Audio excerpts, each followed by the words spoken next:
Boa tarde a todos, sou Igor Moraes, do Laboratório Nacional de Energia e Geologia, e venho falar-vos das matérias-primas críticas em Portugal, o paradigma da transição energética e o caso de estudo do lítio português.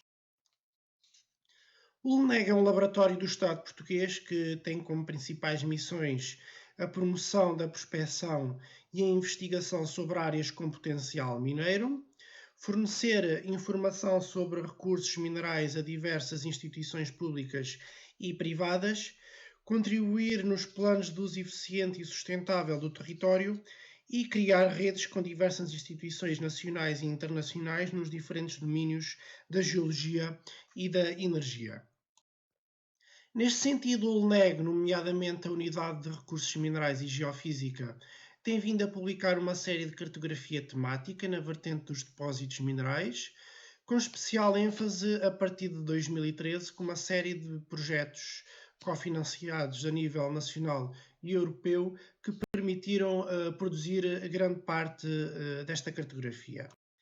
É desse exemplo as cartas de depósitos minerais à escala 1/200.000, com a totalidade das 8 cartas que compõem o território continental português já publicadas.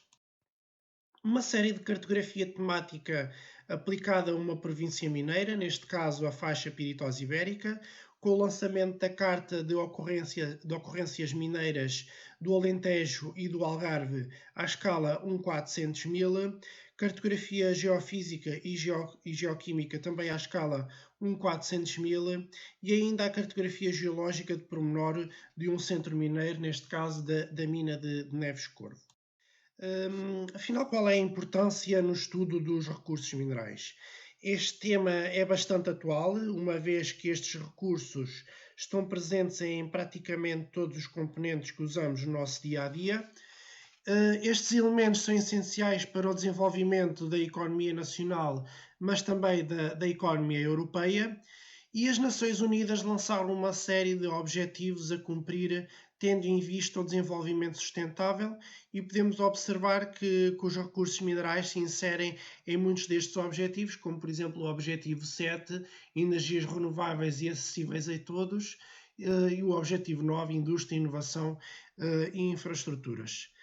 Também o roteiro para a neutralidade carbónica para o horizonte 2050 tem um investimento substancial no sistema energético, tendo em vista a neutralidade carbónica, e para esta transição os recursos minerais são um dos fatores fundamentais. Quanto à questão das matérias-primas críticas, a União Europeia é altamente dependente das importações de matérias-primas importantes, metais e minerais industriais, que são cada vez mais afetadas por distorções dos mercados mundiais. Há ainda algum potencial na Europa para o fornecimento autossuficiente de materiais para a construção e potencial para outras matérias-primas, mas a prospecção e a exploração mineira enfrentam uma competição cada vez maior por diferentes usos do solo e políticas ambientais altamente regulamentadas. Uma vez que estamos a falar de matérias-primas críticas, é necessário clarificar este conceito. Eu coloquei este pequeno texto aqui. Matérias-primas críticas são recursos naturais essenciais para a economia da União Europeia. A procura por matérias-primas é condicionada por tecnologias emergentes e fatores económicos. Materiais são considerados críticos quando o seu risco de abastecimento e o impacto económico são considerados altos em relação a outras matérias-primas. A criticidade das matérias-primas críticas depende de diversos fatores, geológicos, políticos e técnicos. São commodities que possuem utilizações importantes e são essenciais para a defesa, energias renováveis e muitas outras indústrias. E uma matéria-prima considerada crítica anos atrás pode não ser crítica neste momento, e uma considerada crítica neste momento pode ser menos no futuro. A base neste sentido, qual é a importância do mapeamento deste tipo de depósitos? Está em linha com as diretrizes da Comissão Europeia existe uma necessidade de inventariação dos recursos geológicos existentes em território nacional de forma a avaliar a potencialidade da sua exploração sustentável. Está em linha com a visão estratégica para o Plano de Recuperação Económica de Portugal para o horizonte de 2020-2030. Importância estratégica em alguns destes elementos para a economia portuguesa, tendo em vista a mobilidade elétrica, a transição energética, a descarbonização da economia e a digitalização. E ainda a afirmação de Portugal como um player europeu no setor mineiro. A base para a produção deste mapa foi a última lista de matérias-primas críticas produzida pela Comissão Europeia, que normalmente é atualizada a cada 3 anos. Esta última lista é de 2020, em que 30 matérias-primas ou grupos de matérias-primas foram considerados críticos. Foi deste modo compilada toda a informação existente nas bases de dados do LNEG, no que diz respeito a este tipo de depósitos, e sobreposto sobre a cartografia geológica à escala 1/500.000. Este mapa contém ainda um verso com a inventariação de todos os depósitos e ocorrências organizados por região administrativa. Foi também produzido um mapa das ocorrências minerais na zona offshore do offshore português. Trata-se da atual zona económica exclusiva, assim como a área do projeto de extensão da mesma, com importantes depósitos de sulfuretos polimetálicos, crostas de ferro e cobalto, entre outros. Um dos elementos que atualmente tem maior procura é o lítio.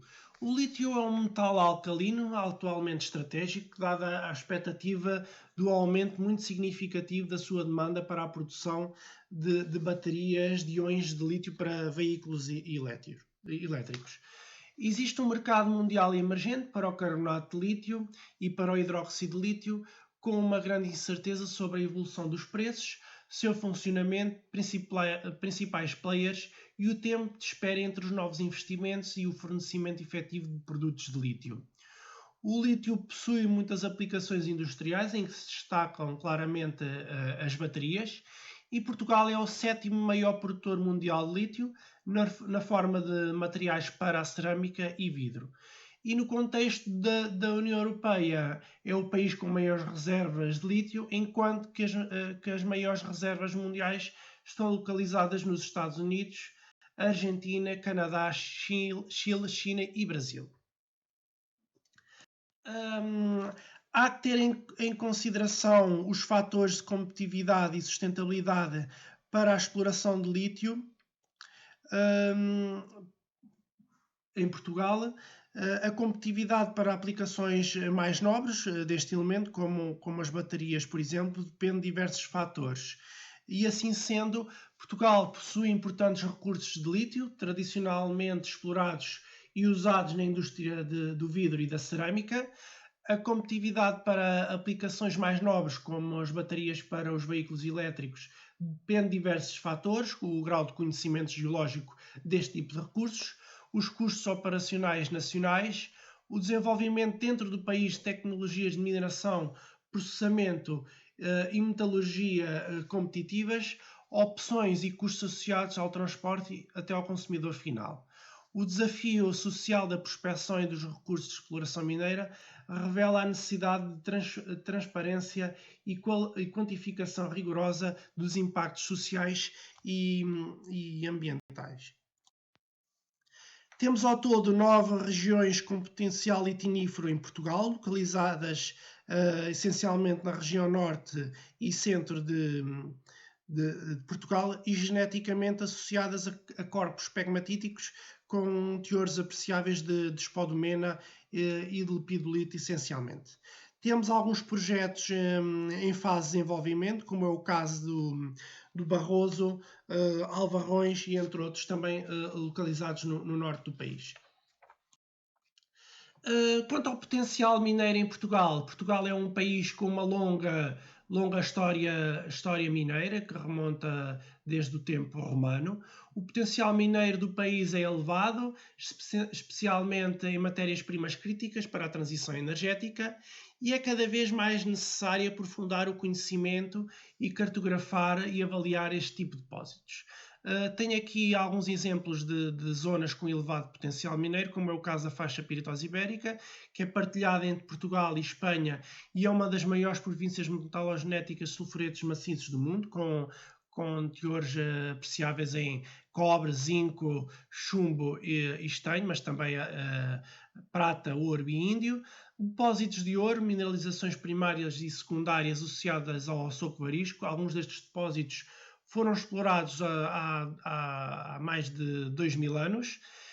Depósitos de estanho e tungstênio relacionados com granitos variscos, como é o exemplo da mina da Panasqueira, e depósitos de lítio com as maiores reservas europeias, grandes projetos em curso no norte do país. E obrigado.